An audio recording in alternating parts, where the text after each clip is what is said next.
The Solamo Partnership for Health and Wellness is a program of Westside Community Health Services in St. Paul, Minnesota. We are Somali, Latino, and Hmong community members who work together with researchers and healthcare professionals to make a positive difference in the health of our communities. The story you're about to hear is based on true events of families whose dying family members entered hospice.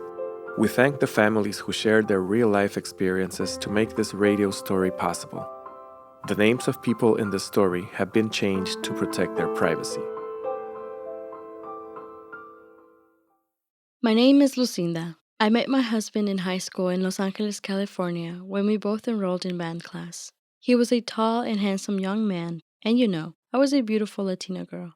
My family had their roots in Mexico, but had been living in Los Angeles for many generations. Pedro had been born in Mexico and arrived in the United States when he was a teenager. Right after we graduated from college, we married and moved to St. Paul, where we settled to form our own family. This is a story of the last months of my husband's life and our experience with hospice care. Pedro, I have not been able to sleep well lately. Your snoring is way too loud. You sound like you have a hard time breathing, and I'm worried about your health.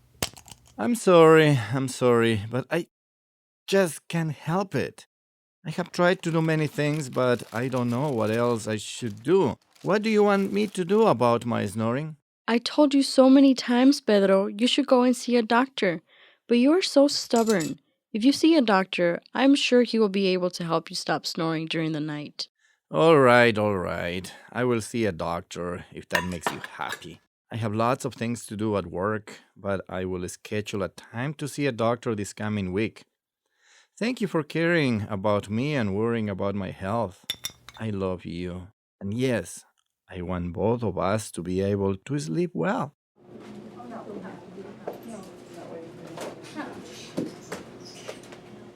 While at the clinic, the doctor asked many questions about Pedro's medical history and examined him. The doctor said Pedro needed to have tests done, as his condition appeared to be complex. A few days later, after reading the test results, the doctor informed Pedro that he had congestive heart failure.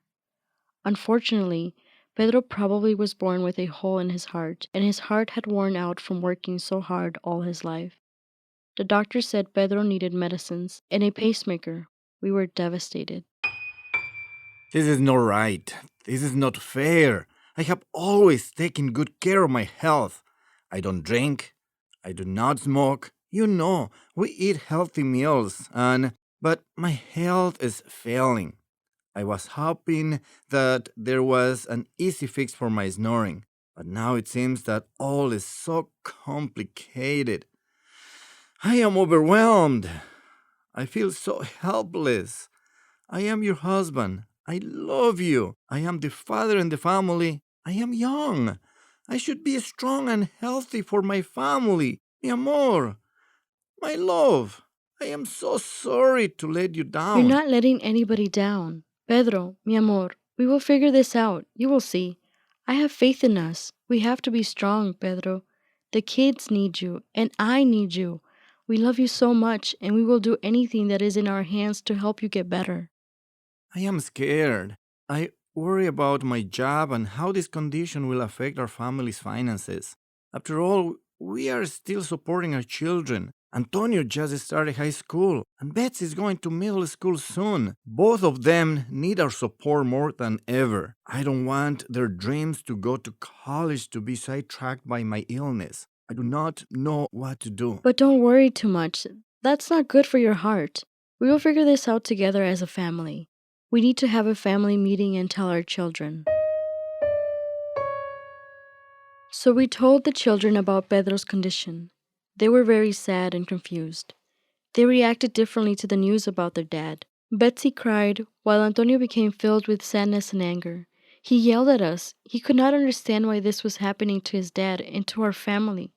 All we can do was hug him and hold him and tell him that dad would get better with his medicines and pacemaker. Unfortunately, as time went on, I also became worried and scared that Pedro could die.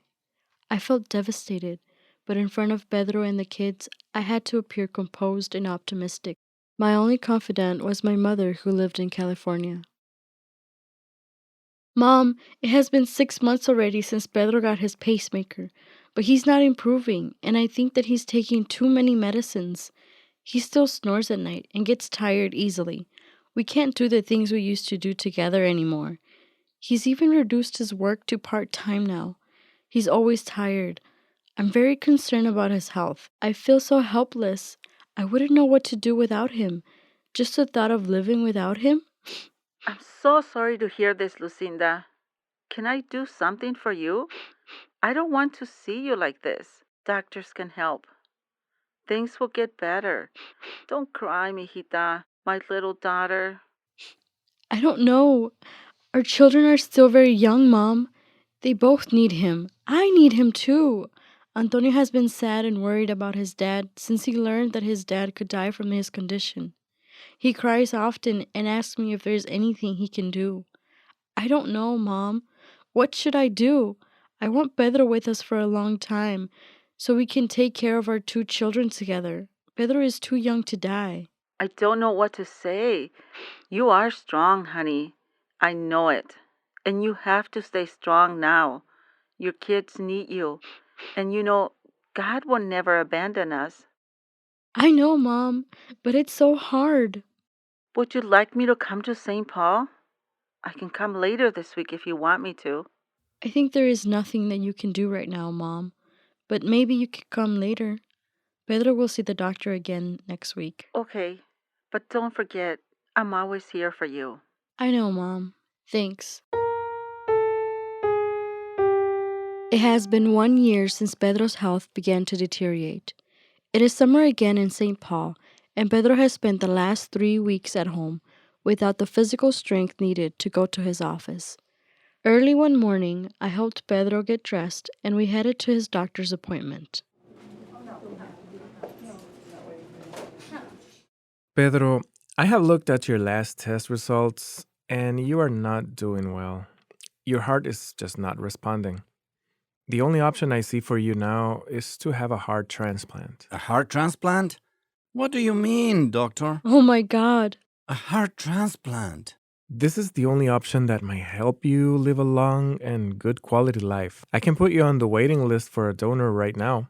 However, it could take a long time before we find the right donor. I can't believe this is happening to me. Doctor, is there any other option? I mean, after all our efforts, all those pills, and then the pacemaker, and now this?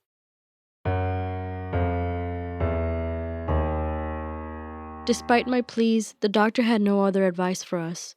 We left the clinic with heavy hearts and talked about it at home.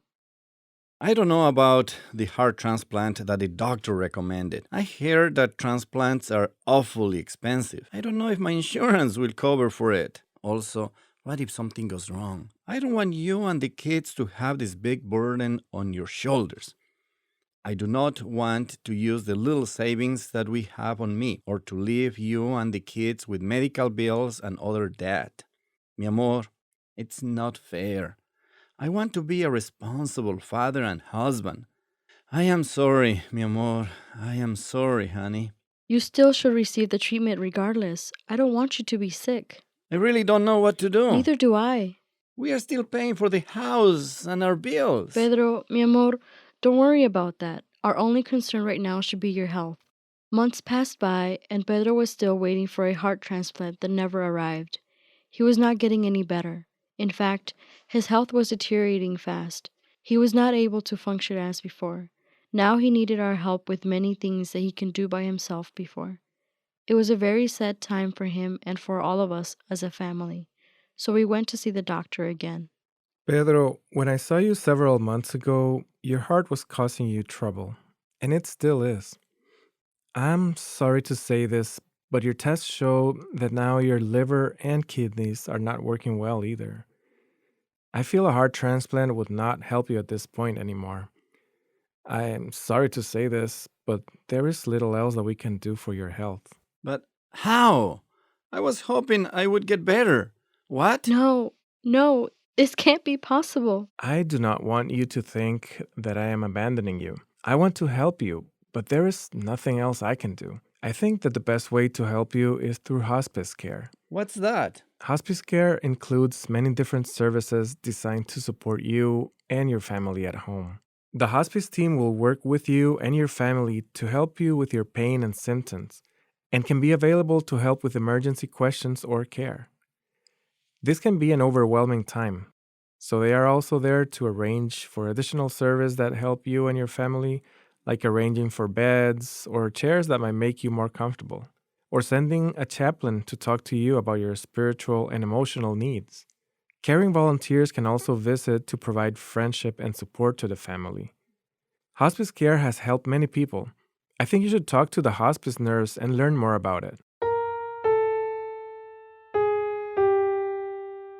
Pedro and I were devastated by this news, and our hopes of Pedro getting better suddenly disappeared. We now had to consider hospice care as our only option, but we didn't know where to start. My children and I talked about it at home while Pedro was asleep. Mom, what's hospice? I'm not really sure, mija, but I understand that hospice is a special way for doctors and nurses to help us take care of Daddy at home. We can talk to the people who know about that to find out more. I do know that we want to take care of Daddy at home. He won't stay in the hospital. I don't want my father to get hospice care. I don't agree with you, Mom. What do you want? Just to let Daddy die? I don't want Daddy to be alone. I want Daddy to be with us. At home, Mother. Antonio, mijo, I don't want Daddy to have to suffer any more than what he's suffering right now. I love you, and we have to be in this together as a family. Does that mean that we won't see Daddy anymore? No, mija, we will all help take care of Daddy. We're a family, and we take care of each other in good times and bad times. We need to help Daddy and make him feel comfortable. The nurses will come, and we will find out more. You'll see. We can all help take care of him, but we need their help too.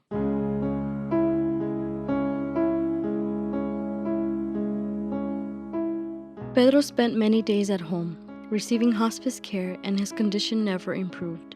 The nurse came to our home and was respectful of our Latino culture.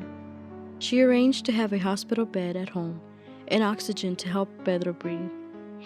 She managed all his medicines, even pain medicine, which also helped him breathe so he did not feel like he was suffocating. We even found out that hospice services included a Spanish interpreter that came to our house with the nurse to help my mother understand when she visited us. Hospice care services also offered a chaplain who was very supportive and respectful of our own religious beliefs. It was all very helpful. On the last months of Pedro's life, we learned how to enjoy every moment of every day, to be together as a family and live our lives, although our hearts were very heavy because his days were numbered. We were reminded that death is part of life and that we should celebrate the great accomplishments that our loved ones make during their time among us. We learned about many things, such as advanced care directives, which is a document that the hospice staff will help you write to capture your wishes and desires so you and your family can reference it later. We also learned about insurance filings and eventually about funeral arrangements.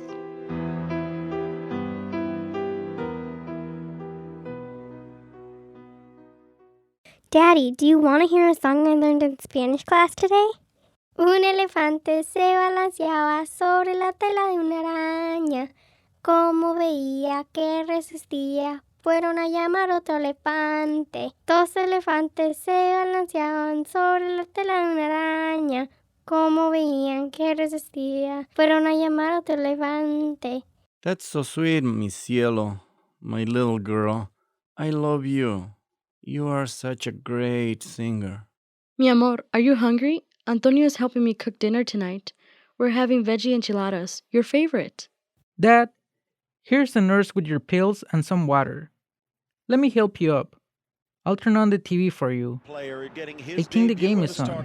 Do you need anything else? I love you, Antonio. You are the man of the house now. Thank you for being here with me and for helping your mom and your sister.